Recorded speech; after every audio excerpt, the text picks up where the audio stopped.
Pandya bridge પર truck બંધ પડતા અને હરિનગર બ્રિજ પર અકસ્માત સર્જાતા 2 કિલોમીટર જેટલો ભારે ટ્રાફિક જામ સર્જાયો હતો, જેથી પોલીસે સ્થળ પર દોડી જઈ વાહન વ્યવહાર હળવો કર્યો હતો.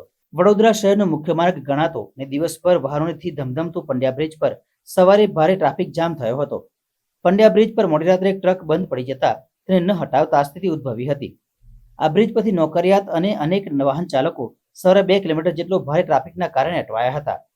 આ અંગેના મેસેજ મળતાની સાથે ટ્રાફિક શાખાની ટીમો તાત્કાલિક ઘટનાસ્થળે પહોંચી ટ્રાફિક સંચાલનની કામગીરી હાથ ધરવામાં આવી હતી અને ટ્રાફિકને હળવો કર્યો હતો.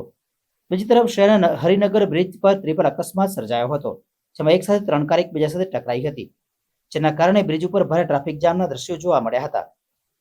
આ અકસ્માતના મેસેજ મળતાની સાથે જ સ્થાનિક પોલીસ પણ ઘટના સ્થળે દોડી આવી હતી અને ટ્રાફિકને હળવો કરવાની કામગીરી હાથ ધરી હતી. બીજી તરફ આ અકસ્માતમાં એક કારને ભારે નુકસાન પહોંચ્યું છે. આ અકસ્માતમાં સદનસીબે કોઈ જાનહાનિ થઈ નથી. અકસ્માતના પગલે પોલીસે વધુ તપાસ હાથ ધરી છે.